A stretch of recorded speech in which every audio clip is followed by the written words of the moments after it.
Welcome to Barley and Me. I'm your host, Ben Rice. This is episode 108. We're here today at SacYard Community Tap Room in Sacramento to talk to Karl Strauss Brewing. With us today, we got Peter August. Hey, thanks for having us, Ben. You're the NorCal Regional sales rep there. Correct. Everywhere from Bakersfield up to the Oregon border, everywhere in between, west of the beaches and east to the Nevada state line. And with us, more localized Karl Strauss representative, it's Jeff Broaddus. I am the valley boy of Karl Strauss, so I am I-5. And, Yosemite, South Lake Tahoe, Truckee, all the way up to the Oregon border, so not terrible places to visit. And, of course, Sacramento. And our special guest today, PR and marketing firm Radcraft Beer. It's Emily Hutto. Hey, guys. I'm just a Karl Strauss fangirl representing today. Okay. There is, we should follow full disclosure, there is a business relationship between you guys. Correct. Radcraft is Karl Strauss's agency of record, so we help them with all of their media needs, including this killer podcast. Exactly. I'm a sellout right from the core. I'm right there with you, Ben. But also, I would love to talk to Karl Strauss, but I don't get down to San Diego ever, so this is an easier way to do that. Yes. So we're here at SacYard for a particular reason. Anybody want to offer up why we're here? Sure. So we did a little collaboration beer, as us fun, crafty folks like to do, with a small brewery called Russian River. You guys may have heard of it. Yes. Yeah, just a little one. So in the spirit of collaboration and fun with beer, we hung out with the guys from Russian River and made this little beer, New California IPA. And what exactly is the New California IPA? It's really just outstanding. Not the beer, just outstanding by Kern River, but it's fantastic. It's West Coast style IPA using experimental hops. Extremely drying on the finish. We use Hutto hops in it. Just absolutely fantastic beer. That's exactly how I would describe it. I had it. Somebody sent me a bottle, no idea where it came from. I've had it on tap also. It's a West Coast hop with kind of a broodiness in it that washes right out. Yeah, correct. Just super, super dry on the finish. Yeah. Big citrus aromas. Very classic. Very classic style of beer for sure, but just a little bit more dry than you would even expect. I really dig it. What about you, Jeff? Yeah, I mean, I think we all had fun with the style that was Brut IPAs. I don't think it ever caught the legs that people were hoping for. There were some fun parts about that beer, and I really do like a really dry finish on an IPA. It kind of makes you thirsty for the next sip. So it was kind of the best of both worlds for me. And that Hutto hop was really fun. It's nice and kind of bracing up front, but cleans up real nice. Yeah, it's sort of almost Aurora-esque, like one of our core beers, Aurora Hopialis, but just with like a little twist to it. And there's definitely been a great market response to it. It's been amazing so far. Yeah. I think the combination of the specialty hops and these two extremely iconic breweries for me made me come into this beer experience with big expectations. And this beer, the New California IPA, delivers on so many levels for me. It is clean, it's bright, it's dry. I think it has a story to match how fantastic it tastes, and it just makes it really special for me. Yeah. And what was the process of coming up with this beer, brewing this beer? Was it brewed half and half, or what? How did that work out? So, I mean, there's I guess, a very long backstory on this beer. Going back some 30 years. 30 years ago. 30 years. In the days of yore in craft beer, when there was no craft beer. The word on the street is that Vinny, Natalie, and Chris Kramer, our CEO and co-founder, and Carl's cousin, they've all been friends. They sit on the board of CCBA and all sorts of fun, less than fun parts of craft beer. So they've been friends for a long time. I think this beer's been kind of a long time coming, and they finally pulled the trigger. It was brewed at Karl Strauss, so okay. we made all of the beer down there. Okay. Yeah, it was super fun to host them. There's just been such a long-standing relationship between Karl Strauss and Russian River. It's something that, we kind of been talking about for the last couple of years, but, with their expansion and just, so much stuff that's been going on lately, it just kept getting pushed off. But finally this year, we're like, all right, we're going to do this thing. And nothing short of amazing. And, feel very fortunate to work with them. And do you know how long it's taken from the conception to the actual product coming out? Like, how long were those talks, the battle back and forth over what this beer was going to be? Everyone laughing means a long time. Yeah. Somebody text Chris. There'd been like whispers here and there. I mean, gosh, starting back, I think even like 2017 or so. And then magically it just kind of came together, Sounds like fun, right? Yeah. Okay. That's a different beer, Peter. That's what I kind of figured. And for long-time listeners, you may have noticed I asked not my typical opening question, so we're going to do my opening question 8. I don't know how many questions I've asked. So how's business at Karl Strauss? So business has been fantastic this year at Karl Strauss. So earlier this year, we released the beer, actually you're drinking right now, the Boat Shoes Hazy IPA. We had kind of experimented a little bit with it. Yeah, cheers.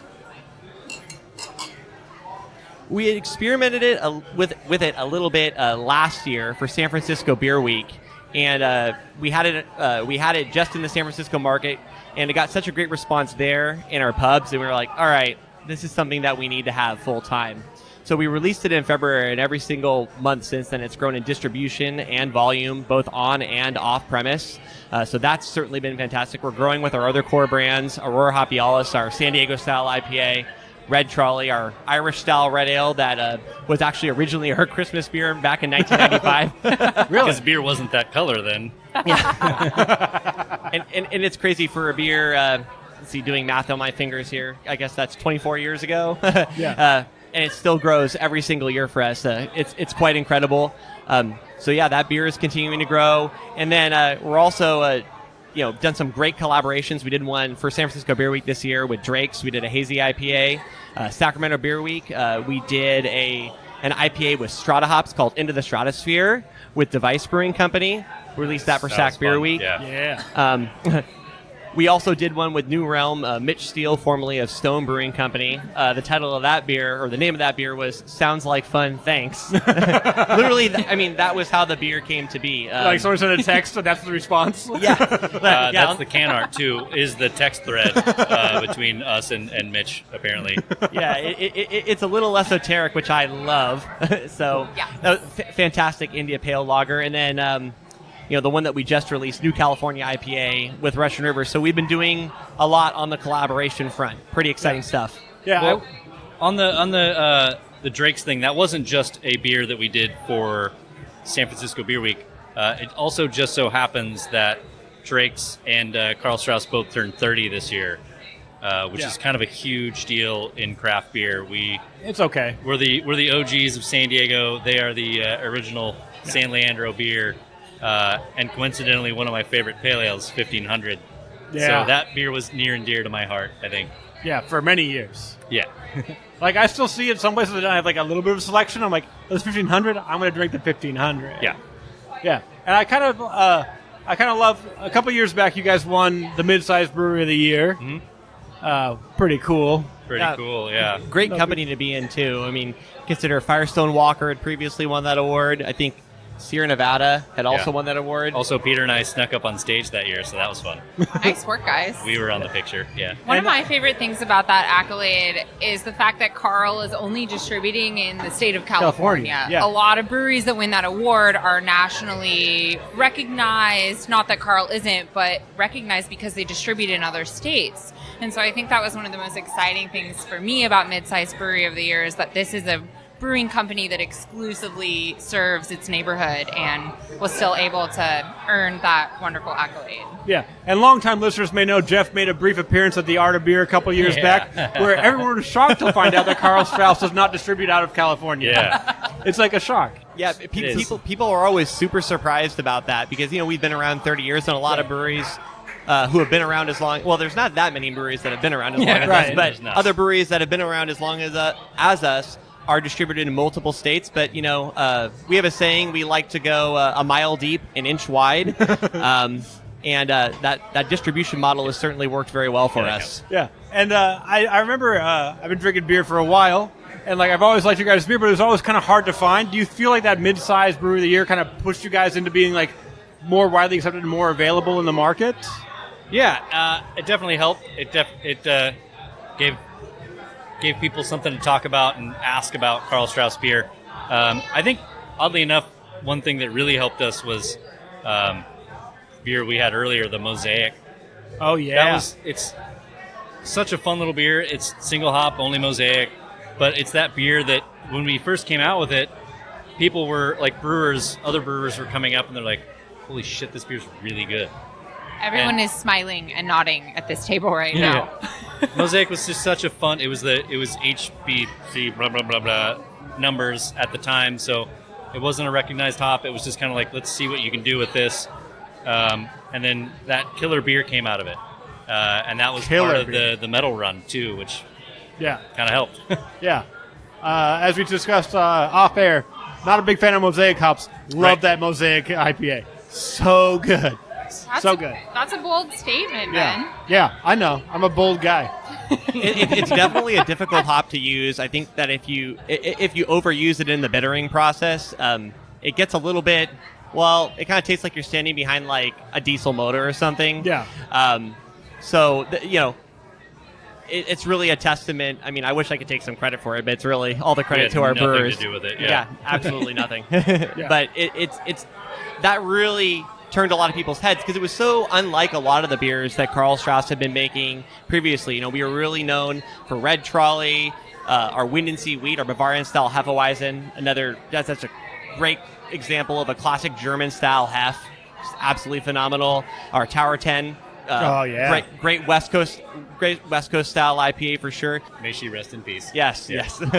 Love you, Tower 10. Yeah, R.I.P. But I think that people are like, whoa, that's Karl Strauss that made that, and it really turned a lot of heads. So then you have that, and then you have Aurora Hopialis, which is doing gangbusters for you guys. Absolutely, that brand is continuing to grow for us. We recently, well, I guess it's not recently, it's the last couple of years, started canning that beer, and that's certainly seen a lot of movement for us as well. So I mean, Mosaic definitely started that trend upwards for sure. Yeah. I guess we kind of dismissed this part of Mosaic. The guy that brewed that beer is actually Sean Albrecht, who, Peter, you went to high school with him. Bella Vista High School. Yeah. You went to high school with him? It's so gnarly, yeah. His parents actually live down the street from where I live now, which is very close to Bella Vista. I guess everybody comes back to Fair Oaks at some point. Of course they did, because beer. Because of beer, yeah. That's crazy. Yeah, no, I mean, for us both to end up working for a San Diego brewery is pretty awesome. Yeah. So he comes back a lot. He does a lot of the collaboration brews we do with Sacramento breweries. So and I think we were talking about this earlier, how beer is funny. It's like the 6 degrees of separation, That's one of those funny things in life that Sean and I ended up in the same place. Yeah. It's a small world. Small world after all. Didn't Aurora Hopialis grow 55% last year in 2018? Yeah, so we're kind of the edge of the map. Like Peter and I run the Northern California region, and so we tend to see a little bit different trends. I was going to say, what's it like being the outsider in a very close-knit Sacramento beer-only area? Oddly, very good. Fiercely local. So, ignore the shirt for a moment. I'm just a beer fan. I like good beer, and there is some excellent beer coming out of the Sacramento region. I think I would be doing my palate and my liver a disservice by only drinking Karl Strauss beer. That would be a bummer. I think we make great beer, but that doesn't mean I'm not going to go down the street to Fort Rock or Urban Roots or any of these guys and grab a 4-pack to go and a pint or two. Yeah. Hell yeah. Yeah. And you could be like, yeah, I'm a beer fan, but also market research. Yes. Yes. Is that a line Always. item on our expenses? Yes, absolutely. Great. Yeah. I'll be using That's that. allowed. Yes. I'm very helpful. I mean, the quality of beer in the Sacramento market has really, really helped, us grow, because it's one of those things where a rising tide lifts all boats, and I truly believe that is to be true in the craft beer community. But yeah, so I grew up in Sacramento and then moved to San Diego, went to San Diego State for college, and ended up somehow staying in San Diego for 10 years. Got tired of paying the sun tax, then moved back home. When I came back home, it's like, wow, this beer community that I was not aware of at all existed here. And everyone's so friendly and open to the beers that are coming out of San Diego. And Jeff and I both have developed so many wonderful relationships with different breweries here in Sacramento. I mean, it's a hell of a lot of fun. Yeah. Let's put a pin in how great Sacramento is now compared to when we lived here when we were younger. Emily, how did Rad Beer start? What are you doing? What am I doing? What are you doing? Well, I flew here today from Durango, Colorado to be on this podcast. I'm very excited about it. That's too much. I know, it's too much. I feel like I should it's quit. real. I feel It's like a fact. I'm never really encroaching on anybody's time that much, mostly. No And now I feel like encroachment I whatsoever. should probably stop asking. I'm retiring the podcast. Not even, but no Because now I'm an retirement whatsoever. inconvenience. If anything, you have made me able to retire because I have now been on Barley and Me. But really, my No. story. I don't need this. My story actually starts in Oregon, where I went to the University of Oregon, and I homebrewed on the weekends in between my journalism classes. I became the editor of Beer Northwest turned Beer West magazine, and I discovered Karl Strauss through journalism. I was a young budding journalist at the ripe age of 21, and the Karl The Strauss... perfect age for beer journalism. It's true. That's what I can admit to you publicly right now. I was 21 years old. And a the day wonderful younger. publicist at Karl Strauss at the time really was influential in introducing me to this brand. And more than a decade later, flash forward, I have done a lot in the journalism space. I have launched Radcraft, which is a marketing and PR company specific to barley. And I am honored that Karl Strauss asked me for their help in helping get the word out. Because this is truly one of my favorite brands in the entire country. Not just because of the quality and consistent beer that they make, but also because of the incredible people that run it, and also because this is the brand that taught me about food and beer pairing. I didn't understand that food deserved a proper place at the dinner table until I hung out at Karl Strauss, and their servers very casually suggested some pairings to me and changed my world. Wow. That is a lot to take in. I know. Just take it for a minute. Yeah. But really, big Karl Strauss fan over here, lived on the West Coast for a long time, and truly discovered Karl through food, which is one of the reasons I'm here today, because I think that beer and food are such intertwined. It's such a huge part of what we do, and it's such a key differentiation point for Karl Strauss. So, Emily, you said something funny that I've never heard before earlier today when we met for lunch. She is a barley enthusiast. So all things barley. Oh, Like, so not just beer, barley. Barley. Right. Yeah. I believe that craft barley is the new frontier of the beer and larger beverage industry. And I think that if you want to feel some of the passion and the excitement and the authenticity that was beer 25 years ago, you can play in the barley market or the craft malting market specifically and feel a little bit of that. Yeah. And Colorado's got a pretty decent malting scene right now. Absolutely. Colorado is actually home to one of the first maltsters. It's home to the first only gluten-free maltster in the country, and there are several others that are really changing the game. Here in California, though, too, there are a lot of local maltsters that are helping brewers diversify their products as well. Yeah. Admiral Malting, for instance, Yeah, coming on absolutely, strong. Very cool. Yeah, I'm a big geek for this stuff. It's not just about the beer. It's about where it comes from and how it's made. And when you back up a little bit, you can talk about ingredients and get really passionate, as I clearly have. So what made you decide, I'm all in, I'm starting a business, PR, here we go? Ooh, it was grassroots. It was very haphazard, actually. The way it all should be. So my Yes. background is in journalism. The fantastic humans at Karl have a lot to do with that. They were part of my journalism experience back in the day when I was writing articles about beer. And the shift from writing articles to helping articles get written and podcasts get published like this was breweries asking me if I could help out. Because they're like, I don't know what to Yeah, do. like, oh man, Do you're a you have professional any, writer. Could ideas? you write some stuff for me? You do social media? Social what?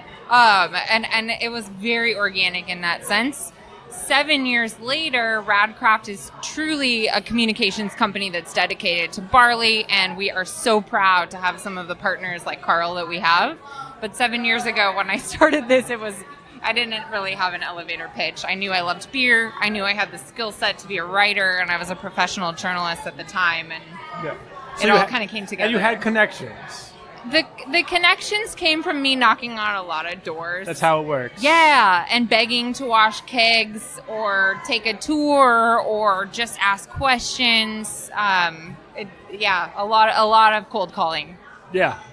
Yeah. The worst I can say is no. That's a great piece of advice that people give you. Like, the worst I can say is no. Like, have I messaged when I went to Maine? Did I DM Stephen King? Of course I did. Why would I not ask Stephen not? King? We have to DM He Stephen sells King. he sells the rights to his books for movies for $1. What's the odds he tells me no to do a podcast, you know? Pretty good. My mom Yeah, it always turns out- turns my out mom very always good. says if you are respectful, the worst anybody can say is no. Yeah. And I live by that. I ask everybody everything. I don't know. What's the harm? Yeah. What do you have to ask of Karl then? Not a lot. I feel like they've speak for themselves. Let's say it that way. I'm very good at spinning. I don't think you need to ask a lot of Karl because it's 30 years. Like, a lot of places don't make it that far. But I guess the question is, as beer has grown, you've seen it. You've been in the business for a while. You see how the current craft market treats you old fogies. Old fogies. So it's funny. We are All of us We're 30-something fogies the at this table. 40th largest craft brewery in the United States. And Lauren Zender from Miraz is behind us. oh, absolutely. Cool. We'll edit Lauren! this. Some they call it functional alcoholism. I didn't realize you were doing podcasts. No, I knew what I was doing the whole time. I still did I'm it. just following his lead. Yeah, I'm sorry. I just want to say hello. You got the big microphone, which is special. Hell yeah. Yeah. Yeah. Is this the worst microphone? Or What's that? Is this the bad microphone? No, it's a great microphone. It's my microphone It's a lucky usually. microphone. I pull it out at random. I just put them down. You rock and it the usually just pink. ends up where I'm at. I love it. Yeah. I'll let you back to it. All right. Nice to meet you. Oh, yeah. All right. Anyway, we were talking about how you guys are struggling to survive in the current beer market because Yeah, you're it's old and terrible. nobody likes you. As a 30-year-old brewery, Well, 30 years is like, I mean, it's like dog years in beer, too. I mean, Yeah. Great Yeah. point. I think to say that Karl is 30 years old is almost not, it's doing Karl a disservice because beyond being 30 years old, Karl is truly one of the OGs of craft beer in this country. And it goes back longer than craft. Karl himself was the original brewer at PBR, and it was his nephew that really decided to take this step to start Karl Strauss. So I think Karl is it's deeply ingrained in the beer history in the United States beyond just the craft movement. Yeah. Absolutely. I mean, Karl is responsible for so many breweries getting started up. I mean, like at Goose Island, they actually literally have a hallway, like a Karl Strauss hallway with pictures of Karl Strauss. He helped Sam Adams, Boston Beer, get started. I mean, What? Yeah. All the secrets. Spill it. Yeah, I mean, literally, Karl is so responsible for, the craft beer movement. It's pretty amazing. All the people that he helped, and all the people that will come up to you. Like when we were at GABF a couple of years ago, just these people were coming up to us who have breweries from all over the United States, saying, "Oh yeah, Karl Strauss was a great man," and he's still such a huge part of everything that we do. I mean, literally. We have this saying, WWKD, what would Karl do? And that really informs all of our decisions. I think, I think 30 is really only old, too, if you're not continuing to innovate. And one of the neat things about Karl Strauss is that's something that we are continuing to do constantly. I mean, that's a huge part of, we pioneered the San Diego beer scene, being San Diego's very first craft brewery. Yeah. And then, we're one of the first breweries to use Mosaic hops, a single hop Mosaic hop beer, and we're just continuing to try to get better every single day, and that's one of the things that's really special about us. Yeah, and I think it's kind of crazy that I don't think there's a single other brewery this old that has seen exponential growth in the recent years. There's always been that incremental growth, a little dip here and there, but you guys have seen exponential growth over the last 5-6 years. Absolutely, and one of the things that we really value at Karl Strauss, and Emily kind of hit on it a little bit ago, is our people. And, many breweries... Well, I'll just tell you that Jeff is the most garbage human I've ever met. Yeah. Questionable That's human why I being. continue to keep in contact with him after encountering him once. Really good looking people, Terrible too. face for radio. Yeah. Or devastatingly good looks, though. Yeah. I mean, I look like Santa Claus's weird cousin. no, I have this thing. I accurate. call it the. My wife and I have this thing. We call it the Jeff rule. It's like if you can't get along with Jeff Broaddus, man, I don't know if it's going to work out. I don't know if we're going to be homies. So Tell that to my ex-wife. At Radcraft, we live by the philosophy that great beer is made by better people, and we really believe that. I have found that to be the case also. Like, you can kind of tell when you talk to a person if it's like, this beer's probably going to be garbage because it's made with hate. It's made with rage in their hearts. Yeah. Just I don't think Karl was a dude who had much rage in his heart. I imagine he was a very gregarious human. Does anybody have a Karl impression that they can bring to the table? Because I have one, but I feel like you guys could probably do it better. No, my German accent. my is German. garbage. I want to hear you do it. I lack German accent, but I know that Karl taught us back in the day that you put your logo out. That is true. Yeah. There's some great videos of him on YouTube, like dropping the puck at San Diego. What is it? The Gulls? The goals, yeah. Yeah. Oh, those are killer. Yeah. And apparently there's one where I believe it was around Oktoberfest time where they were cheering him on as he said, Prost. But then he just proceeded to chug the entire beer on the ice. He's my kind of guy. Like a champ. At 90? 90 years old or so? Chris Kramer, our CEO and co-founder, he has so many great stories of Karl in his later years still being just super active and involved in everything that was happening at the brewery. Literally, after he died, and he had been spending a lot of time in the north, as you referred to it earlier. yes. Towards the end of his life, but he's still at his office in our San Diego brewery. And after he passed away, they went into his office. And literally there was plans for our upcoming expansion, recipes for new beers. The guy just never stopped loving what he did. I mean, he never really retired. So you got to wonder if that and, drinking a lot of beer is key to a long life. I don't know. So that means I'm going to live a long time, I guess. I'm going to live forever. For clarification, Chris Kramer is the co-founder of Karl Strauss and Karl Strauss's nephew. And I believe that he's responsible for keeping Karl alive.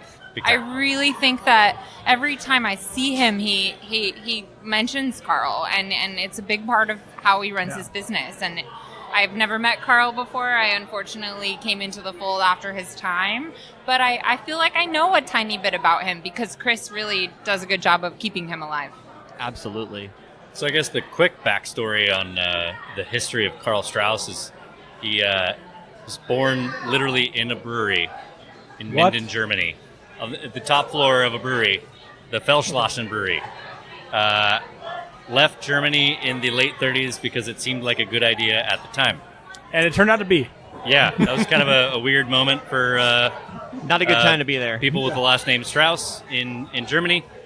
So with sponsorship of family came to the United States. Started at Pabst, like Peter mentioned, feeding bottles into the machine.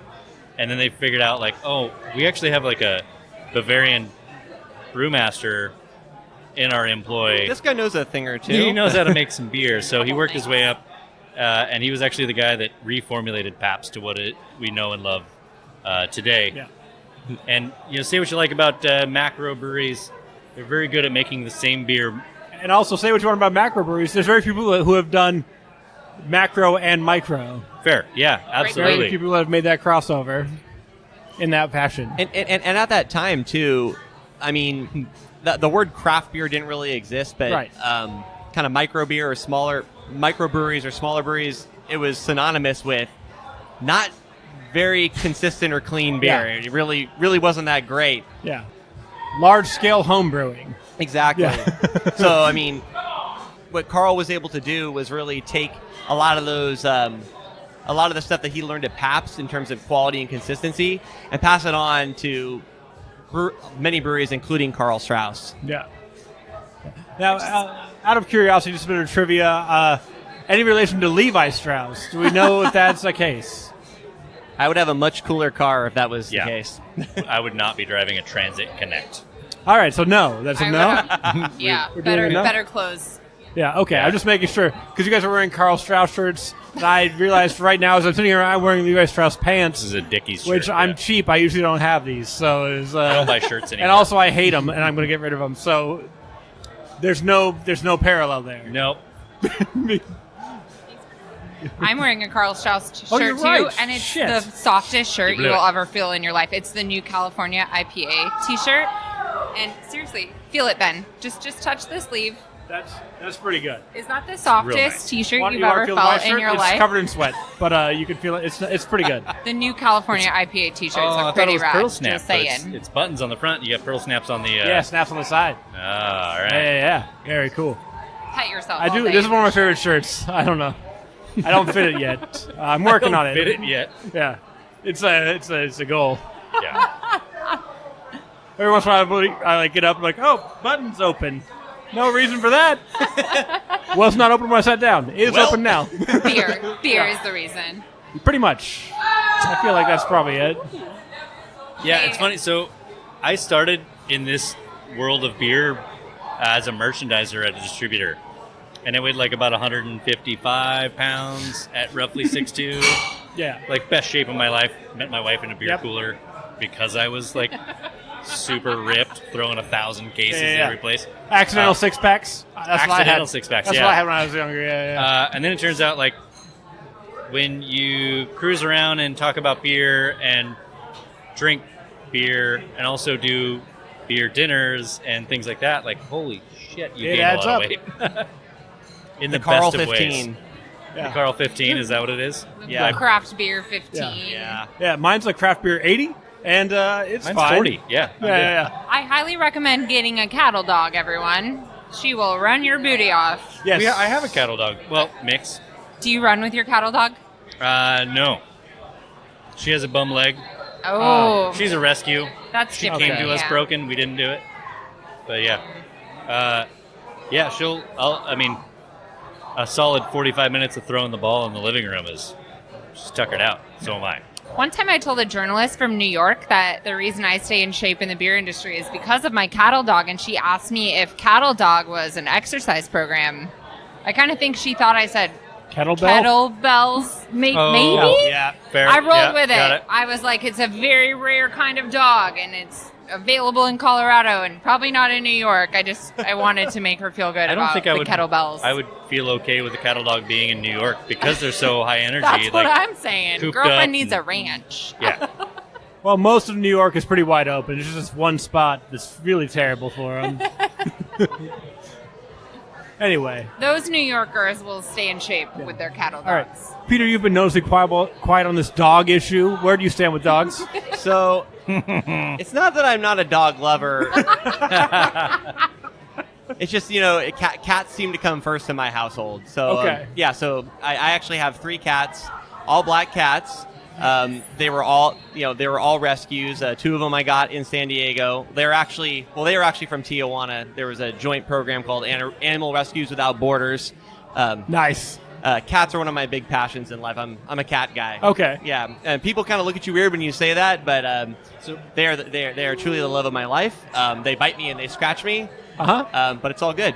Peter, what are I your have- plans for retirement with these cats? I feel like you know the answer to this I'm question. so glad that you do. asked, That's a Jeffrey. setup, yeah. So one of how do say I put it. this without sounding super weird? I'd like to open a cattery someday. A what? A cattery. So I'd like to buy a big piece of land out in Auburn or Lincoln, somewhere out there, buy a house, and turn it into somewhere where people can take their cats if they can't have them anymore, if they find them, kind of a rescue organization, but they can live out the rest of their life there, and I'd like to partner. So, to a farm upstate, but for cats. Exactly. But not like And we it's tell real. our kids. And it's real. Yes. And it's real, yes. Peter, Okay. I will do your cattery PR. You just let me know when you're ready. All right, yeah. My wife's sitting over there giving me the stink eye. But it's going to happen, I Yeah. promise. Yeah. Do Yeah. cats need new homes on a regular basis? Cats, they end up at, they end up at the pound and they really don't get adopted, especially black cats. People still have that weird kind of idea that Oh, cross my Really? path. That- Bad luck. that they're bad luck, and it's really really fortunate. It's really really unfortunate. Yeah. That this happens. Also, old cats are assholes, and you just don't want to deal with it. Maybe not Peter's cats though. You have Yeah, to really, you really have to work at it, and sometimes it never happens. Yeah. But I will say, when I lived in North Dakota, the North, The North. when we bought our house, it came with a cat. And the owner just Wow. like, I'm done dealing I with have this a cat. story about that too. Yeah, keep going. Cats come with houses. Like people are like, I'm done with this old ass cat. And like we lived there for like 6 years. The first 2 was a cat hissing at you and running away. Okay. And then the last 4 were like super cool pets and hanging out. It's an old bitter Siamese cat that got used to us. it was just testing you. You know. Oh, such an old bitter. and it was its house. Let's clarify. yeah, You right. bought the house, and we just show up like, hey, we're new to you, and we run this place. I mean, that's how our cats are. I mean, I feel like I'm lucky to be a guest Yeah. in my own home. Now that I think about it, I've never like just bought a cat. I've never like gone and found a cat. It's always like, you have a cat now. That's kind of how it's worked. Yeah. My whole life. My cats even have an Instagram, by the way. Don't be What that guy. is your cat's Instagram feed? It's at black underscore cats underscore of underscore August, just like my last name. So Okay. go Black check them out. Cats of August It- underscores. Yeah, it's much more interesting than my Instagram, which is just kind of Yeah. there. And I'll just point out that I would love to make I'm gonna barleyandme.com a thing, but somebody already did that with their dog. Oh man, Not surprised. They kind of wrote a book about that. Oh, didn't Barley they? and Me, not Marley and Me. Yeah. Yeah. Could you that do was- like an N, like barley letter N? Me? I think if I put pod, I think I'm good. Oh yeah, you got pot. I can do that. Yeah. But it's just, and like I knew it was going to be a problem because I literally named this podcast in part after my sister's dog, whose name was Barley. Oh. So I'm like, I know that's a name for dogs. were you trying to do barleyandme.com? It's already taken. Again, dog lover. Why don't you do .biz? Or Well, I just .net? found out about .beer a couple weeks ago. I'm like, oh, maybe Dot I beer. do that. I own radcraft.beer. .edu. Yeah, yeah. This is very educational. We're all learning. I can pitch it. .tv is the Tuvalu, which is a country Oh, somewhere is that else. where it's at? .tv, but yeah, Yeah. you can. Let's face Ben, it, do you have a I- dog now? I don't have a dog now. Or a I cat? have cat. Okay, you have a cat. Yeah, I have a cat. You're showing been- us your yeah, hand. I have a scar. You So do have a scar. yeah, it's crazy. I had my the first cat I owned as an adult recently passed last year, Sorry to hear that. and he R.I.P. was a rapscallion. He did not like medication or anything involving leaving the house. He hated it, and he had these sharp claws. 'Cause I'm a lazy cat owner. I don't clip claws because it's not worth it. It's not worth it. But he would leave he would scratch me, and it would be like the deepest cuts, and I'd just be bleeding like crazy. No scars. Those claws are like daggers. No Yeah. scars at all. I try to give my current cat flea medication because there's an outbreak in my apartment complex 4 months ago. I still have a scar on my hand Oh yeah. from this didn't bleed at all. This bled nothing. I've been weeping wounds. No scars. This tiny little scuff got me. So I've found this very weird thing about people in the beer community generally not being assholes. What? 99% asshole 99% free, Jeff. asshole I agree. free. Yeah, that's the Dogfish Head Sam quote, yeah? Direct quote. Correct. So I found this other very Thanks, Sam. small world thing where we rescued our dog Alice, who's Queensland mixed, the one with we call it our chicken wing because kind Oh, of she got folds up a little bit under. But we got her from a place called Recycled Pets of Northern California. They have a closed Facebook group for fellow rescue parents. And so I get on this thing, we post a picture of our beloved Alice, and Great name. 4 other folks in the same rescue group are people in the beer industry. Yeah. Who have rescued animals from the same rescue organization. So it's not like, and there's many rescue organizations, so I Right. know this is not the end-all be-all of like every beer person goes to this group. Yeah. But it was just like, holy shit, like, we're pretty cool folks. Like, Yeah.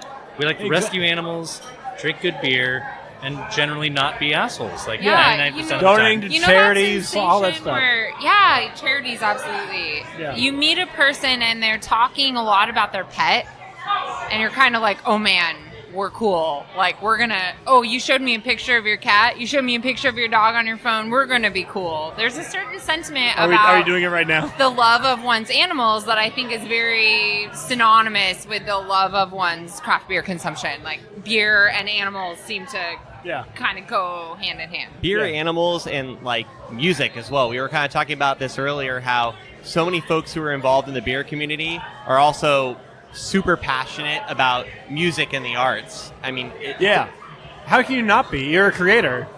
Are we doing what is We're doing this? cat photos. No. No, Oh, it's a bunny. it's a squirrel. That's not a bunny. That's a a squirrel. Now, what did you? You're How a did you home manage? Squirrel lover. How did you get a squirrel to do your, that? in your house? How'd you get a squirrel in your hand to kiss it on the head? Yes, everyone listening, Jeff just showed us this picture of him kissing a squirrel on the head. Now, And I know now my trick for squirrels. there's a What's new your trick for picture squirrels? of You a can't just squirrel stay on silent his on arm. this issue. So There's squirrels everywhere, you guys. Everybody knows that I work for a brewery. My dad is a veterinarian. Oh, okay. My stepmom is a veterinarian. My brother is a veterinarian, so black sheep of the family.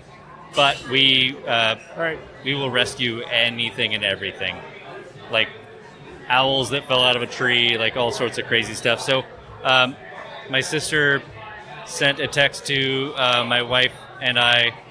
My wife responded first that she had found this squirrel in the middle of her barn. She trains horses also in the animal field. And so she said, I need somebody to take care of the squirrel because she already has one that she Of rescued. course. Oh, naturally. You can't have two squirrels. We all know that. No, Yeah, it's they like fight so much. Ghostbusters. You can't cross streams. Yeah, You can't have two squirrels. yeah. And also, Sword and Stone. They're going to fight or fuck. So you can't. Right. We don't need more squirrels. Don't need that.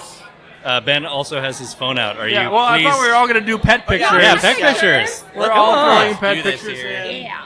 All right, we're doing the pet pictures now. Let's see the kitty. I think, this is my cat. This is Tribble, all curled up.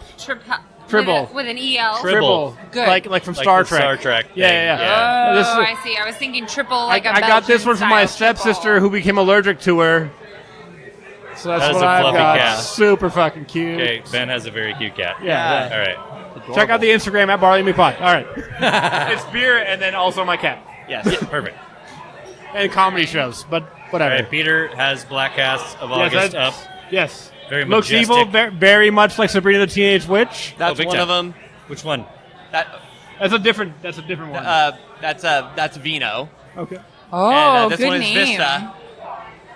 And the third one has a name that isn't really appropriate for air. So I really want to hear it now. Yeah. He said we could swear.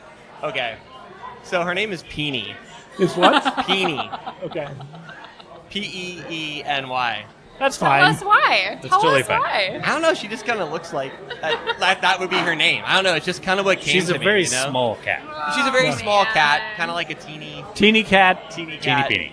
Yeah. This is Joplin. Oh, you have a red. She is Very a red cute. healer. Yeah. I believe she has Very greyhound cute. mixed in there and possibly some pointer because we do a lot of pointing when we're on the prowl for things.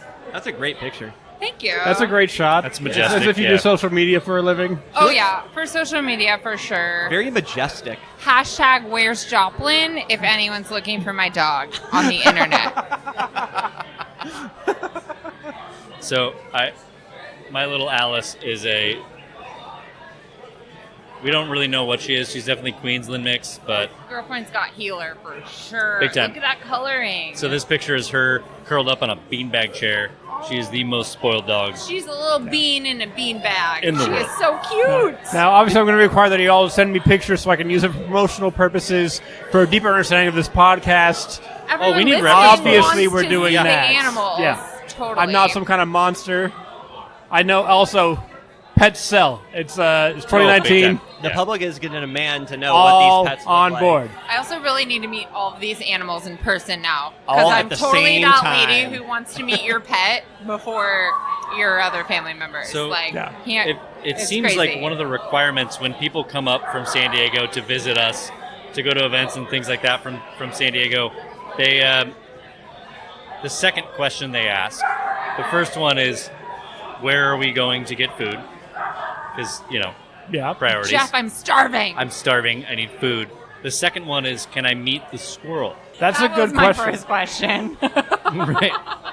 And the answer is yes. Like, And then we all go do karaoke.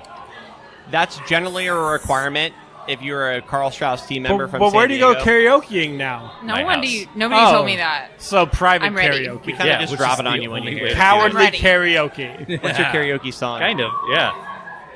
Because doesn't matter where. What was that place that Depends used on to the be day. down on K Street? L. Maybe M? Freddie Mercury Capital. if I'm really feeling it. What was that karaoke? M? Oh, yeah, okay. There was Like, one on K Street. Legit, don't stop me down. Don't There stop was me one on now. K Street, but like Well, this guy does all the old show tunes and Sinatra. That's good. I don't I want think to it's on spoil it. L. It's now Janis Costanza's. Oh, Distillery. Yeah, Obviously. Distillery karaoke. Yeah, That's that was Scott old Joplin. school karaoke. I could do Scott You know that Joplin place too. for the longest time prior think to they're gonna put Costanza's this on had the one beer on tap. podcast? Yeah. High Life. Which one? High Life.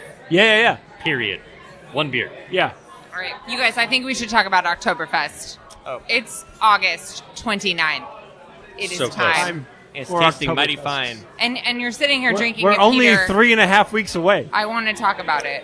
Is Thank that you right? for knowing that. Yeah. That's about right. In Oktoberfest in in Germany, September. anyway. Oktoberfest in the United States tends to be whenever the craft breweries release their latest, which is kind of fun for me. I like watching who comes out first in August. Karl, though, is not quite there. They're just debuting the Oktoberfest within a reasonable amount of time this season. It's kind of Oktoberfest weather right now, too. I mean, it's a surprisingly mild August day. It is only Here in 86 Sacramento. degrees. Yeah, today. compared to the 86. 109 of Yeah. a week and a half ago. It's nice how this feels nice. I wore a sweatshirt this morning. Yeah. Hey. I turned on my heat yesterday in my car. Oh. I was driving to Napa, so it's a little bit different, but like Fair. still. Yeah, I sure. was like, wait, what am I doing? It's red. It's in the red. That's bad. That's terrible. We should probably get an Oktoberfest if we're going to be discussing this thing at Oktoberfest, length. Yeah. Break time. Break time. Break Is that time. allowed? But if you know anything about Ben, he's got vision. All right, so we've got these Oktoberfests in our palms here. Let's Prost. cheers it up again. Prost. It's got that deep amber you know and love, although it doesn't have to be. Prost. Fest beer is a conundrum, or can be. Yeah. Yeah, it's a range of It's a lot of different things. reds. And So this is Karl's recipe, being from Germany. It's a Marzen. As we stolen from Germany, so probably pretty close to what we're looking at. We better make a damn good fest beer. Yeah. Yeah, if we screwed up a German-style beer, we should probably start over. I feel like we do a pretty good job. Yeah. I'll say I know it's good because I've forgotten I'm drinking it. Because a bad one, you know you're drinking it because it's still there. Big time. Can we pause for just 1 minute? With precision microphones and a tinkle of derision. He's great. Let's keep him. All right, so this is why I don't do podcasts inside of bars. You run into all these people you know. Hey, Sorry, Ben. Constant distractions. This is our, 18th distraction? It's totally fine. But, also, it's wonderful that you know all these people. There's no, in most industries, you see somebody who's working somebody else, you're like, fuck that guy. He's after my money. But not in beer. It's seriously one of the best things about beer, and Jeff and I were just talking about this earlier, how I don't think you'd ever see this in wine. You know, I mean, How many collaboration wines have you seen? Shots fired at wine. Collaboration wine. Yeah. Yeah, you don't see a lot of do it. crossover. Challenge. Yeah. Yeah. Shots fired, but challenge on the Yeah. table. Speaking Greek to me, Jeff. It's like, let's combine lot 49 and lot 51. I have access to 49, you have 51. Let's see what they're like when we put them together. Very bold of you, wine. I mean, it's pretty awesome because, we all drink each other's beers all the time, right? All the time. And I think that, as I said before, a rising tide really lifts all boats. But there's something that's really, really special about the craft beer community. Yeah. Actually, now that I think about it, I would love to see a a Kali Franc. That would be amazing. I would like to see that wine. Let's do it. There we go. Like a mix of California wine and French wine, because they hate each other. And Oh, like, what big would time. happen if you put it together, and you bring like your best stuff and you put it together? I would be down for that. I feel like amazing things would happen, and I'm admittedly not a wine person. I am also admittedly not a wine guy. Yeah. But I would be interested in drinking that. It would be magical. I like drinking wine. I don't know that much about it. I once went to a winery and they're like, well, what are your notes on it? And I like would tell them what I was tasting. Like, that's what our tasting notes are. Are you like a wine expert? Like, I actually hate wine, but also your flavor profile is only consists of like 25 things, so pretty easy to pick out what I'm drinking. Is it red? Berries. Yeah, right. Little tobacco? red. Let me guess. Leather? Okay.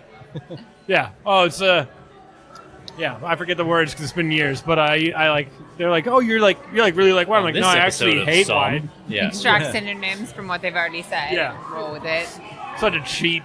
So that's something funny. Like, I used to be a server and worked in restaurants and cooked and did all that kind of fun stuff.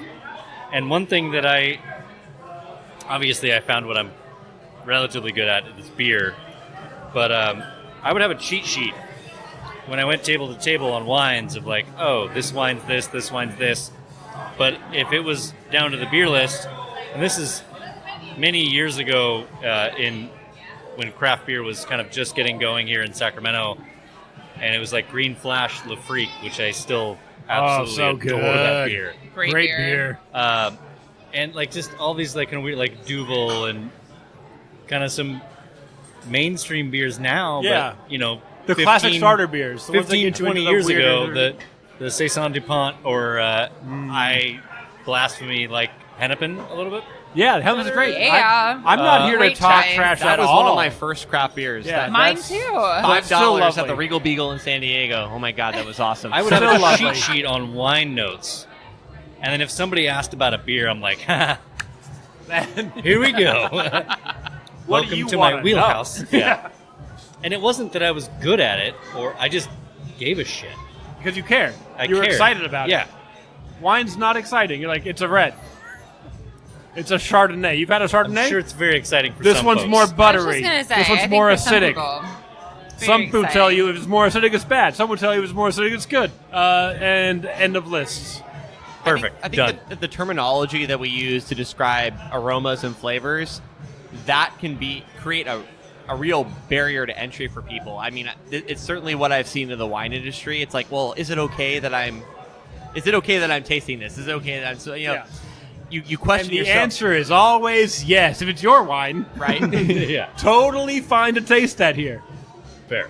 I think a lot of times terminology for beer, even though it's completely on point, can be intimidating too. I think a lot of people are just getting into beer. They previously thought they didn't like hops, so they didn't like lagers, and there's a huge variety out there for them these days. And I find myself having to kind of explain my nerdy beer jargon on a regular basis and really actively trying to do so because I don't want to make anyone feel like they don't belong because I know what the word diacetyl means, or even because I know what the word, dry finish That's a or the phrase bad dry word. That's the finishing D word. means.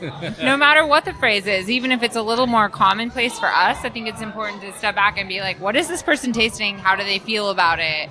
Let's use that language, because a lot of people drinking beer haven't tasted that style before Yeah. or haven't been exposed to that brewery Yeah. specifically. But one of the wonderful things about beer is that it has tastes that you can pull from something that you just ate as a person.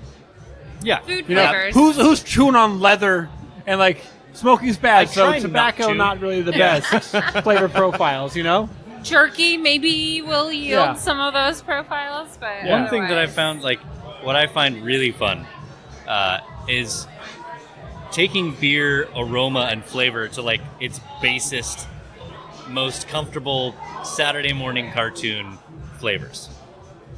It's like a Belgian wit beer, Dark lagers. dark lagers. There's this weird thing where dark lagers, to me, like, there's this grape soda character to it. And it's just like this fair. kind of little bit sweet, little bit like, so you smell it and I'm like, I can't untaste that now that you Right, you're welcome. Yeah. Because grape soda And is fucking so many of delicious. us have that recognition Yeah. from our childhood versus tastes like XYZ beer terminology that nobody Yeah, can understand. make it a little more simple and it's approachable, but also it's kind of fun. Like telling somebody a beer tastes the way Fruit Loop milk smells. Yeah. Everybody knows that smell. in a heartbeat. Or white gummy bears, like the unidentifiable flavor of white gummy bear. Yeah. Citra hops. You say Citra hops, people are like, What is that? It's honestly a business imperative too. If you think about it, if you want something to go from beyond being a trend to being something that's widely accepted, you need to meet the people where they're at. I mean, it's really easy to take something that's simple and make it complex, but take something that's complicated and make it simple. Man, that's a talent. That's damn genius. Yeah. What are the simple flavor profiles for this Oktoberfest? I'm sitting here trying to think of a good one, but I got nothing. Nutty. Kind of like us. you ready? You want the Saturday morning cartoon? Captain Crunch. Cereal. Yeah, a little sweet. Tastes like cereal. Yeah. Because you got that breadiness, like people would say if they were beer nerds. Yeah, and there's a little bit of sweetness. There's, yeah. The caramel Malty malts. sweetness. Yeah, it's not A the little Crunch sugar Berry, sweet. It's the Captain Crunch. Yeah. That's Oh, nailing Jeff. it. And now I'm just going to drink this for breakfast. That's fine. No, Fair, Oktoberfest yeah. for breakfast? Okay. Cheers. Are we cheersing again? All right. Actually, Kegs and Eggs have been some of the most successful promos that we've run. That was a rough day. Remember CCBA? I do. Oh, Vaguely. yeah. Did you say kegs and eggs? Yep. Oh, yeah. So we did a Kegs and Eggs promo at Coin Op. Coin Op. Yeah. And seriously, you wouldn't believe the amount of people the Sunday, the last day of California Craft Brewer Association conference, who needed a beer in the morning, if you know what I mean. I don't know anything about it. We, as quote-unquote professionals in the beer industry, you have to be good at drinking. You have to be able to be in a professional situation whilst drinking beers and not be a total asshole. We don't talk about that very much, but that's such a key point right there. Yeah. It always boggles my mind that people are like in shape. I'm like, how do you manage this? You have to talk about beer, and part of that is drinking the beer. And like, how do you manage to not be a piece of garbage every day? One of my mentors in this industry told me at my very first ever beer festival that you should always drink, never get drunk, and keep your shit together. And then he punched me very hard on the shoulder when he walked away after he gave me this advice. And I think that it was that nice kind of like knock at the end, like, really, this matters. Don't mess this up. And I've taken that with me since I was, we'll say 21 for the sake of this professional conversation. Right. Sure. And I really think that's part of it. You know, I think sometimes I camp on a half full stout that nobody knows how long I've been hanging on to it because I hit my max. I take breaks a lot. I try to drink 1 pint of water for every pint of beer I drink when I'm out and about. I regularly take a block walk and eat a granola bar. I really do think that we all kind of figure out our mechanisms for being responsible. And I think that's a big part of it, is enjoyment with a level of responsibility that doesn't make you look like an idiot. Respecting beer. I mean, and that's one of the things that we think about a lot at Karl Strauss. I mean, the brewers have put so much of their time and energy and heart and soul into making this. We should probably respect it. And also just representing the company and our values at the highest level. It's super, super important to us. And, you know, it's something I see a lot in the craft beer community, too. It's very thoughtful and very intentional in the way that people consume beer. I totally agree. I think it's actually very disrespectful to not taste a beer that a brewer has offered you. Yeah. That brewer is very proud of his or her work, and they want to share it with you. It's kind of like being a host or being a guest, in someone's home. And in that situation, if you feel like you want to keep yourself under control, maybe ask for a 1 ounce sample of said awesome beer that they are very proud of, because you get to appreciate it with them, but you don't act like an idiot, like I said. If you want to really connect, like, I'll take a sip of yours, if that's okay. Please, I'd love a sample of that. And that's, I'm sure, something all of us do. It's like, absolutely. I'm kind of good, but I'll taste it. Yeah, I need to try it. You made it. It's valuable. It's rude not to try a beer. Always drink. Never get drunk. Keep your shit together. It's all about having a plan. Having a plan. And maybe a no, granola it's bar out the in your window. purse. Well, I am Every very single bad time. at it. Yeah. I always think I have a plan. It turns out I do not ever have a plan. But Uber, Lyft. Uber's Yes. the Getting best home thing in safely the is freaking always world. part of the plan, even Yeah. if you just have one drink. Yeah, you can't. Your There's reputation no is much more reason. expensive than a DUI. Yeah. I Yeah. don't know. I've heard DUIs are very expensive. I Yeah. have heard. Yeah. Let's all knock on wood. Yeah. I feel like if we all do it, it's now a jinx, but that's fine. Yeah.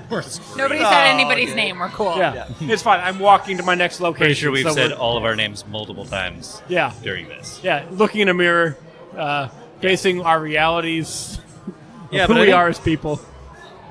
we've seen lots of folks and lots of breweries get in trouble for not being somewhat professional about things, and I think that's something that I try to do. Like, I absolutely love beer. I adore the job that I have, and the perk is I get to drink beer pretty much whenever I want, Yeah, which is great.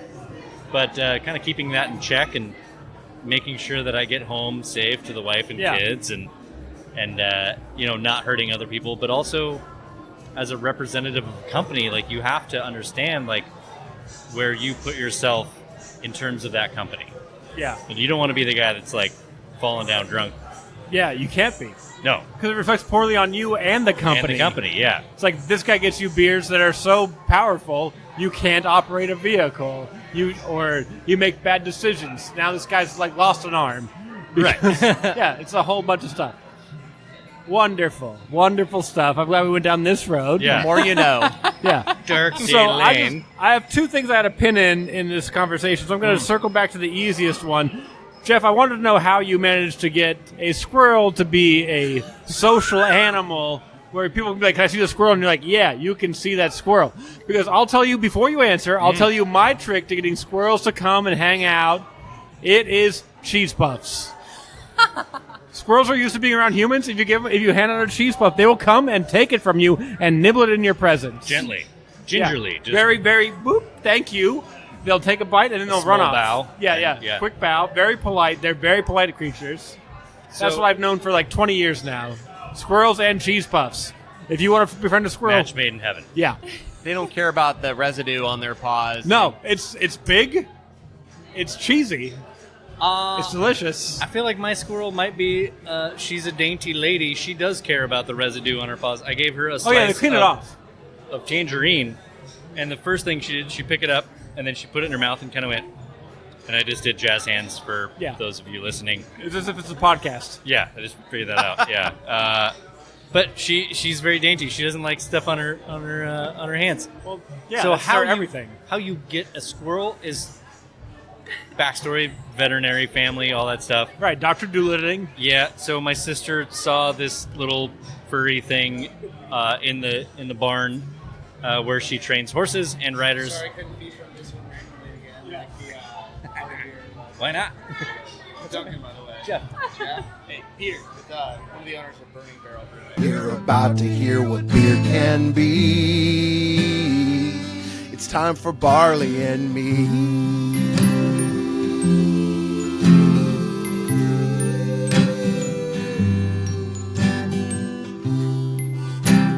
Ooh, he was my buffer to stop crying after that. That was hilarious to me. What?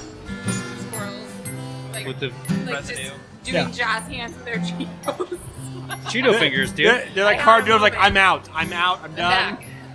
Back. Washing my hands with this. Mm. We are done. Yes. So Refocus, recenter. how you get a squirrel is you have a family of veterinarians and a sister who has a barn. And then there's a little critter that was surrounded by cats in the middle of the hay barn. This sounds like a lot of work. Yeah, and so she picked it up and said, I can't take care of it because, like I said, she already I already had one. one squirrel. And then my wife, who's sitting behind me, jumped in and said, well, take it. So it's a lot more work than you think. It's not like, oh, cute, fuzzy little furry thing. I think people think squirrels are a lot of work. That's why I They sound asked how you complicated. do it. Yeah, they're more than that. They're more than you even think. It's every hour to 2 hours of care. It's syringe feeding them Aw. a random mix-up of kitten formula, egg yolks, and all sorts of other fun stuff. Get those And proteins in. Gotta give them lots of calories. They're little furnaces. And then eventually you end up with an adorable little fluffy ball named Fiona Yeah. That lives in your house. that lives in our house, runs around the house. We let her out of the cage. She Does she ever plays go and- outside? No, well, she got outside one time and was fucking terrified because Oh, no. she's grown up like In the house. Yeah, so we couldn't rehab her and let her go, as we've done with other squirrels. Because yes, we've had other Previous squirrels. actually ladder squirrels. Ladder squirrels. Okay. Yeah. So once you have a squirrel, apparently people are like, "Hey, you have a squirrel. You know what to do With a when squirrel. you find This them." other So squirrel. yeah, and PSA here: if you find a squirrel, leave it alone for a little while unless it's too hot. McClellan Wildlife Rehab thing is the place to go. It is immense amounts of work, and it is not for the faint of heart. We've had multiple rehabs not make it, Yeah. but That's yeah, just the risk. it is rewarding when you get to let them go. And that's the ultimate goal, is we don't want to keep tons of squirrels. We would like to let them back out into the world and be assholes at Sac State and Yeah. places like that where they eat all the cheese puffs. Yeah, and they're not afraid of humans. They're So like, I've had this experience. I can go hang out with Yeah. these humans and steal food from them. Yeah, cheese Can the puffs. cattery accept squirrels, Peter? You know, I Oh, think hard. as long as we don't keep them together, I'm sure it's cool. You know, we're gonna do it. We're gonna make it a collab. I'm getting a big heart for all these squirrels, and I want them to have a home. Is it okay if they come to your future cattery home property? They're gonna be invited. You Cool. know, Also Jeff's, but it sounds like he has his hands full. absolutely. Yeah. So my brother's a veterinarian, and I keep trying to get him to make the first vet clinic / craft beer bar. Okay. I would be into that, right? Yeah. Like, oh, you have to take your dog in for shots, spay, all those kind of fun things Beer. that you should do. Yeah. Pop next door, grab a beer while they're in the thing. He has a lovely DEA license, so I think they might have Yeah. some issues with Well, I'm beer on premise. I'm But personally looking forward to the Flea SB. nicely, I'm Yeah. into Yes. that. Yeah. Yeah. The Flea SB, Yeah. yeah. Yeah. See, bring on the puns, everyone. Yeah, it's all I'm good for. If you need beer names, just tell me what you're looking for. I'll get you a beer name. I'm very good at it's it. fun. So we've done quite a few collabs here in NorCal. We're going to keep doing collabs. The weirdest part, though, and the hardest part that I've seen is coming up with a name. Yes. Because everything's taken. Everything's taken, Times 10.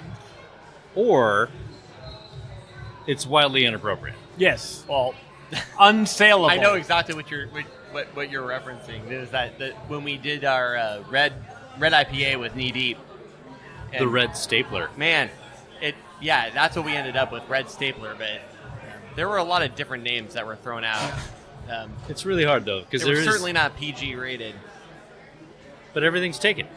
Everything's taken. And we've all seen this, the fun run we've had with the C&D, like how far can you go Yeah. to get the C&D, which Yeah. is pretty entertaining, I gotta say.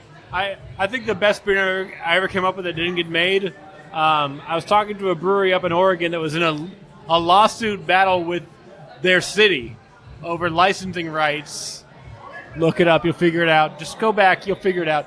And essentially, they wanted to make a beer to celebrate them winning the lawsuit. But the mayor of the city had fought them so hard on this. And I told them, we're not sure what kind of beer we're going to make. We're not sure how the public will react to it. We're not sure if we're allowed to do this thing. I said, you should call it May or May Not. Because the mayor may not. The mayor may not come and drink this beer. Deep cut. Great cut. name. I forget the style, but I feel like the name also kind of matched the style. Yeah. So I was like, I feel like this is the best name I could ever come up with. And they're like, we're not going to use it. I'm like, okay, but just know it's great. It's a good No, name. It's a great. good beer. It's a good name. My favorite collaboration beer name that could have gone for the cease and desist was previously mentioned Russian River, and also a brewery out of Colorado, Avery. Oh, I know it well. Yeah, they both made a beer called, which one was it? Well, there's a couple. It was Salvation. Salvation though, right? is the one I'm thinking of. Yep. And so they both went, oh shit, we make a beer called Salvation. So instead of suing each other and trying to fight it out in court, they made a new beer where they blended them together and called it collaboration, not litigation. Nice. Which I think is so lovely and just truly delightful in this state of the industry. Seriously, breath of fresh air. Breath of And- fresh air. Yeah, High good beer, fives, too. Russian River and Avery Brewery. Yeah. And as a person who loves puns and things, I was going to tell you that's the second best name they could have used because they are together the Salvation Army. Great point. You need All right. one more. Because you can't have an army of... Well, you can True, have an army you of need one. An army Yeah. of, you could Yeah. have an army of one, but not two. You can't have an army of You gotta two. have an army Yeah, of three. that's the I thing. will join said But army. here's the thing that also invites the cease and desist from the Salvation Army. It's a triple win. Everybody wins, nobody loses, or they And all lose. I don't know how it works. You Okay. couldn't even do that as a collaboration and then donate the profits to Salvation Army because it would be an enticement to drink, which is Right. illegal. Right. It's the perfect worst name to choose. I'm very good at this. I love it. It's a good name. You can't do it. You cannot do Nobody it. named the beer Salvation Army. Yeah, don't do it. But also, that would have been cool. Please But do. also, don't do it. Yeah. I would really love it if a craft brewery could make a beer that was a salted table beer named It Goes a Little Something Like This. Oh, yeah. And no one has done that yet. It's good. It's been in my real notes for good. years. If you guys wanted to steal it, Yeah. rock out. Well, I'd like it if a brewery did a series of beers, and they could call it the Playground Series. And it'd be all childhood limericks. Yes. And so, Now, yeah. here's the thing. All right, what if you took another brewery's Goza recipe and you made it yourself and you said it goes a little like this? It's a cover of somebody else's beer. Remix. I'm the worst. Extra deep cuts. Yeah. Yes. Don't let me do this. We got to get off this topic. I'll Well, just hold on, keep no, going. because speaking of collaborations, so I was thinking of the names because on October 19th we do our Collabapalooza in San Diego. Nice. And there's going to be 40 plus breweries that are collaborating. So I'm curious if anyone's going to get a C&D on the Somebody names should Yeah. jump on that this. they yeah. come up with. I mean, at this point, isn't that kind of the goal? Yeah. Pretty Come up much, with yeah. the coolest, most compelling beer name that Like- you've ever like- heard of that year. Like a game of Russian roulette. Like, will I get one or not? Let's find out. Let's just like dip a toe in. Well, I like how your previous guest, Urban Roots, handled the Oh yeah, the Hoey Garden. Hoey Garden, thinly veiled. But the next beer, they rebrewed the same beer because you can't call it the same thing. That would Right. be They have the illegal. C&D. So they called it Momentary Lapse of Judgment, Yeah. which was verbatim from the C&D letter. Yeah. Nicely done, guys. Nicely Yeah. done. I also love their homage to Death and Taxes with Nothing is Certain. Yes. well paid, Yeah. for sure. So good. That's a great beer too, Death and Yeah, Taxes. yeah. Oh, I can't say enough about it. It's a wonderful. Yeah. Because Death and Taxes is a wonderful beer. It is. Yeah. Yeah. I remember walking into a bar in San Francisco. I'm like, I don't know what this bar is. And they had like 3 Moonlight beers. I'm like, I'm fine. We're going to be great. We're going to be just fine being here. Yeah, I'll be here for the rest of the evening. Yeah. Thank you. Yeah. no, I was at a beer fest once, and the guys from Moonlight came up, and they had a red trolley, and they were like, "This is one of the best damn beers out there," and that. I don't know, that just meant a lot to me. It was just like at GABF when Keith Villa, formerly of Blue Moon, you know, he came up to us, said the same thing about Red Trolley. It's like when the OGs from the beer industry come up and say that about your beer, Yeah. that's like legend status. That's pretty cool. Yeah. OG are It's two almost very as if- important letters. Yeah. Yeah. For many reasons in beer. So I have a question. So you're 30 years old. Is that already done, or are you coming up on 30 years? 30 February, in February 2nd. Yeah. Well, happy birthday or whatever. Hey, it's the birthday year. Yeah. Yeah. Is it? I don't know. We're in our 30. You're in your 31st lap. We But, are in our like, 31st lap of Cheers. Karl. Let's cheers again. And it was just like, what other breweries are 30 years old? Sudwerk is turning 30 this year. Drake's. Drake's turning 30. Is Deschutes turning 30? No, they're actually 86, right?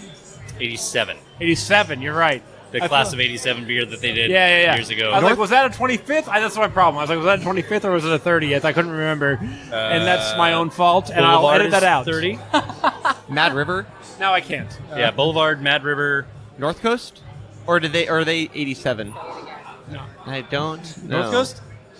I don't know. I don't know these things. But it's crazy how many like breweries are at the 30 right now.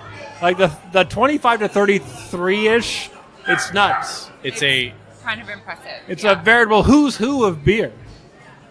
you know, But also, you've been in it 30 years. You better be a who's who of beer. Well, to create a business that's lasted that long, too, I mean, Yeah. in any industry is pretty impressive. Yeah. And when you look at like what beer was like 30 years ago, when you look at like what it's like now, I mean, that makes it even more impressive in my Yeah. mind.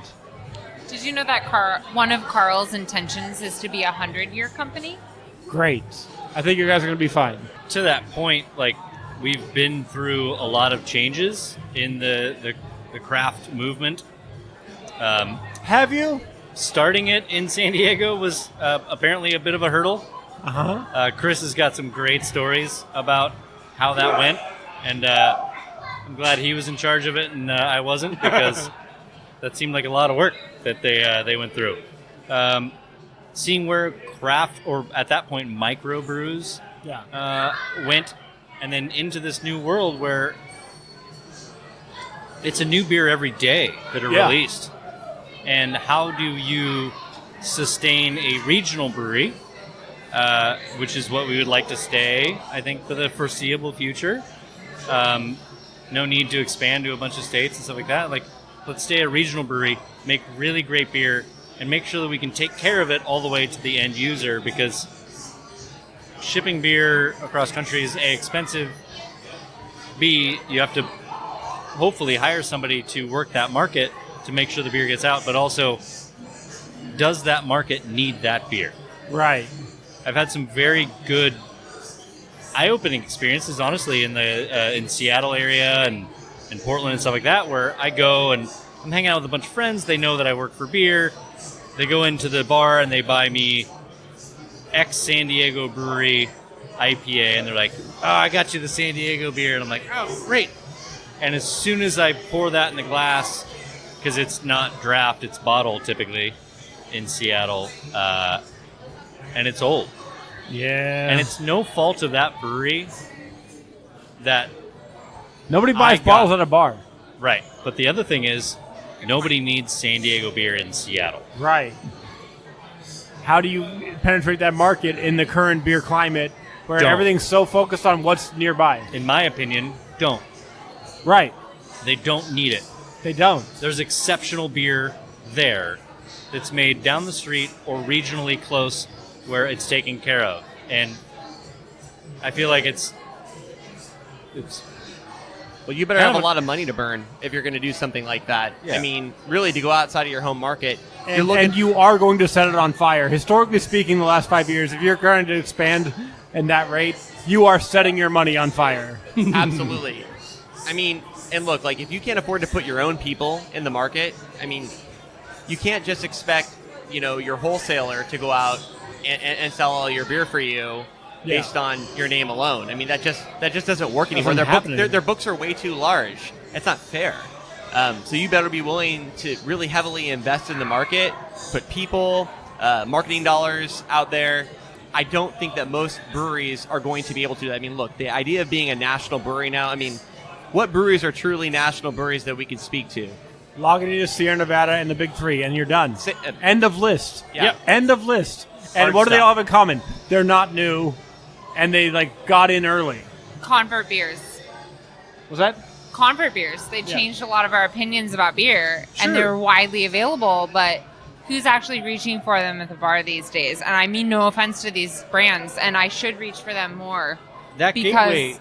they're gateway's- wonderful, yeah. but I think that The gateway is generally super speaking, important, Yeah. Absolutely. but I just don't believe that I think that door is closed for breweries I really do. for now. So I think your goals need to be more local Yep. and regional, and you need to be, again, I used this word before, but intentional about everything that you're doing right now, Yeah. because it can be a really expensive mistake that you make. Yeah. I also want to throw out here the difference and important communication between local and community, because Karl Strauss might not be a local brewery to Sacramento. However, it's a big part of the California beer community. And I think that when any brewing company is thinking about markets to put their beer into, they need to think about where they fit and how those other businesses and stakeholders appeal and apply to their business.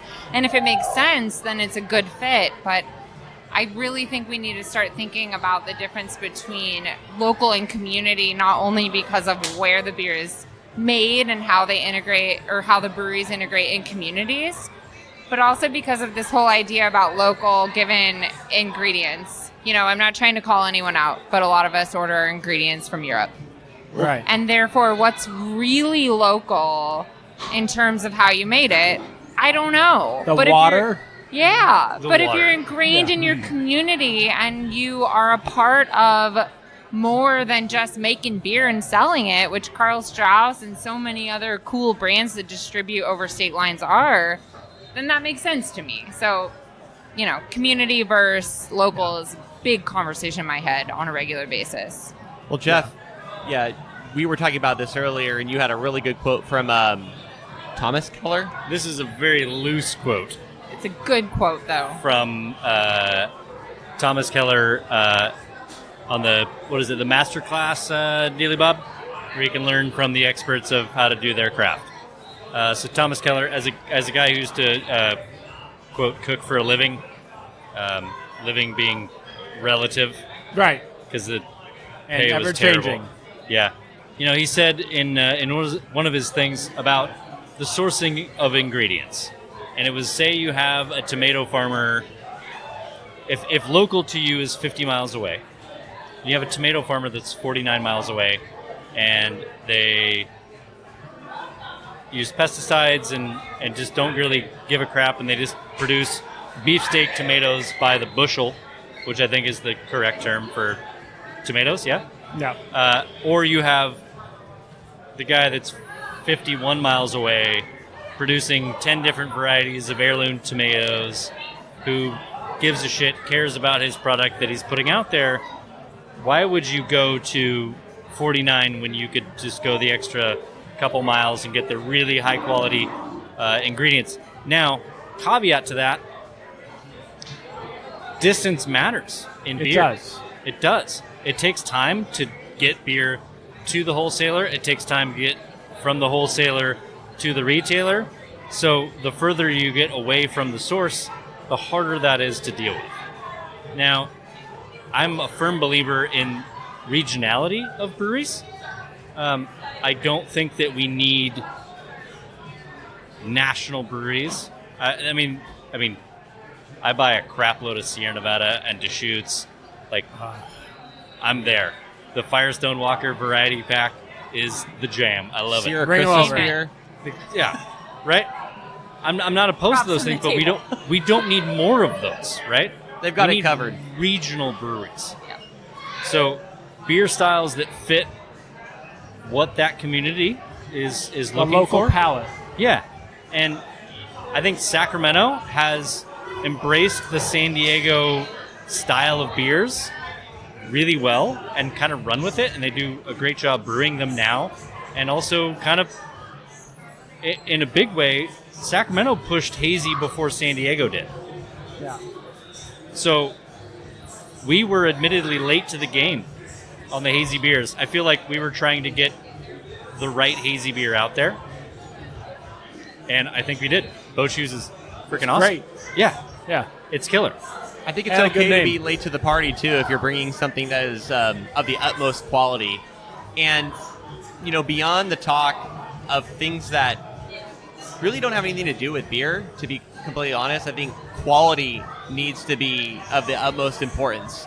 that's where you set the bar, and then you can start having conversations about local and other things, but the quality needs to come first. Yeah. And I feel like you guys kind of serve a purpose in that for the regionality, the statewide distribution is you're a comparison point. Like, what does a quality one of these taste like versus what's being made locally? You are And the that's benchmark. always going to be like a benchmark. Exactly. So that's always going to be something that's useful in a beer bar setting or whatever the case may be. Yeah, I mean, one of the things that I love about Karl Strauss is for a brewery of our size, we actually have more people in our QC lab than than pretty much any other brewery. So many people. Oh, I should also say, and also innovation. There we go. and we're also Not not only are you the old school, like this is what it should be, also this is what it can be. Absolutely. And I think that having that consistency and that quality control, that allows you to innovate. I mean, I think it's really, really easy to come out with a different beer every single week, and then you have nothing to compare it on. But to be able to make the same beer consistently again and again and again, for us to make Red Trolley and have it taste the same every single time, for us to make Aurora Hoppy also have it taste the same every single time, I mean, that gives us the confidence to go out there and innovate and know that it's going to be up to Karl's standards. That's really important. And arguably get it further than San Diego in a package consistently, confidently, knowing that it's going to be high quality, whether it's on draft or in a can or in a bottle, no matter where you send it. In Northern California, I mean, let's be honest, it really isn't that far from San Diego. It's not that hard to get beer up here. It doesn't take that long. I believe where we're sitting is 505 miles away from the original brewery. Yeah. We've gone and picked up beer before, actually. It's Yeah. not that difficult. All right, guys, I'm sorry to tell you this. We've been doing this too long. Okay, Thank We God. need to cut us off. wrap it up. What would you like us to say to finalize? Well, here's the important stuff. What's going on with Karl Strauss? What's coming up for you guys? Continuing New our theme of California IPA. So continuing our theme of fantastic collaborations this year, next on the docket, and you can expect this beer in early October, is a Kvike style IPA. Oh yeah. IPA Kvike. using Norwegian yeast, farmhouse style yeast. I'm not super familiar with the style, to be completely honest. It's a Norwegian super yeast. Yeah. Call it like it is. Yeah. super yeast. It's a beast. Yeah. It's a beer that's all about the yeast. Yeah. And Yeah. a Saison, which is a beer historically that is made for the season with whatever ingredients you have available, is so perfect for it because it really helps the yeast shine.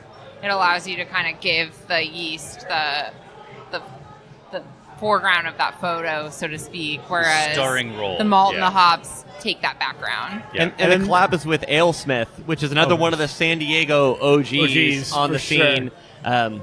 Purveyor of classic styles as well as innovation. Was one of my favorite breweries when I lived in San Diego, so it's a total thrill for us to be working with them.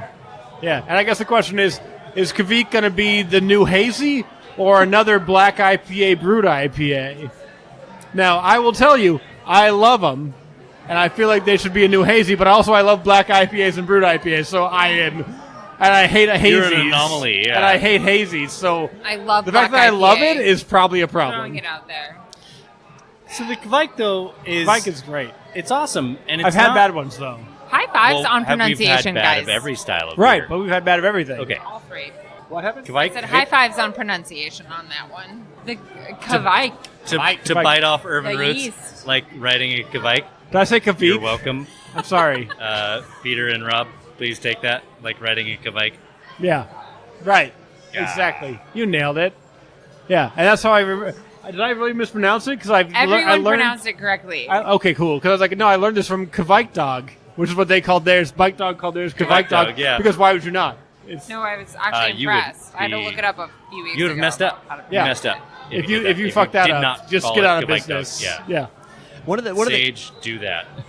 One of the interesting things about this style too is it can ferment at higher temperatures, and it also takes it's a lot less time to ferment. So from the brewing side of it, I mean that's pretty exciting. I mean in terms of it becoming a household name, in terms of style, I mean, damn, if I was better at predicting the future, and my fantasy football team would be doing a lot better in the last few years. Yeah. Proudly last place. Now, what if this beer style had come out like 5 years ago as Game of Thrones was really picking up? They're like, oh shit, Kvike, we're all on board. We're doing this. Big for time. It would have been so gangbusters. The 80s series, Vikings. Yeah, right. You'd good. have It would killed have been killer. Yeah. The crossover potential is gone. Sorry, history, not Yeah. A&E. So, with Rad Beer, what do you got going on there? Rad Crafts. Oh man, so Radcraft is busy right now, naturally supporting all of the cool collaborations and just general beer releases that Karl Strauss is coming out with. We stay busy across the country with a variety of beer releases and exciting news from our other partners, and then we really look forward to the Great American Beer Festival. Yes. Can't believe that that's happening here in 6 weeks. Yep, I said it. Year has GABF's gone by coming up. so fast. Everybody take a deep breath because it's coming. But we will be very excited to attend and be feet on the ground in Denver this year. And I think the Great American Beer Festival is a special time. I think that overwhelmingly brewers they're entering the competition less and less as a way of earning stripes in the beer community and more as a way of getting true feedback for what they're making and how it relates to BJCP judging guidelines. And then on top of that, I'm really excited about Denver as an international destination for craft beer. I may or may not have been born in the area, so I'm kind of proud that I come from this region. But I think that JBF coming up is something to look forward to, whether or not you get to attend and be in Denver or not. It's just a really big event for the beer community. It's a time to connect with your favorite breweries and see what they're up to. And October's coming up quick, so. Very quick. Emily, you wrote a book about the Denver area beer scene, I think, yes? I sure did.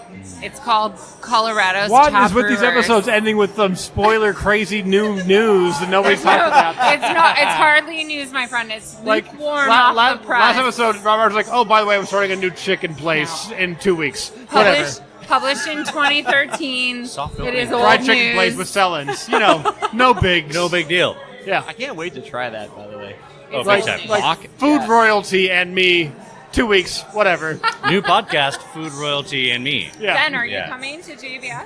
I am not. What will we do with you? I'm sorry. 1 year. Soon. We'll call in. Soon.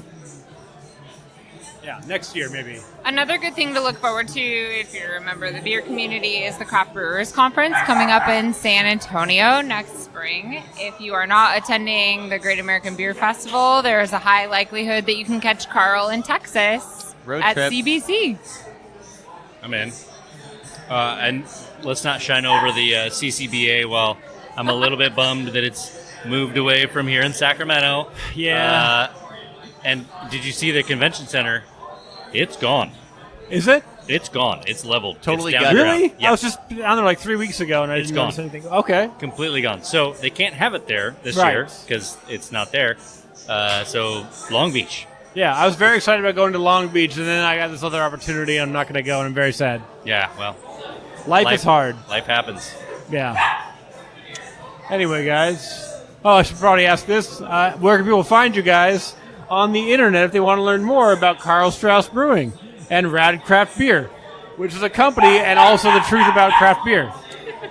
So you can find Karl Strauss on Instagram at Karl Strauss Beer, Karl with a K. If you're listening, you probably know that. Twitter as well, at Karl Strauss Beer. You can find Radcraft at radcraftbeer.com, at radcraftbeer on all social media channels. And if you're looking for more information about Karl Strauss's upcoming beer releases and other announcements, you can go to radcraftbeer.com/news. Boom. And this has been episode 108 of Barley and Me with the fine folks of Karl Strauss. Jeff Broaddus, thank you so much. Peter August, thank you. Thank you for having us. And also from Rad Craft Beer, You're awesome, Ben. Thanks Emily for having Hutto, us. thank you so much. Thanks so much for listening. Get home safe.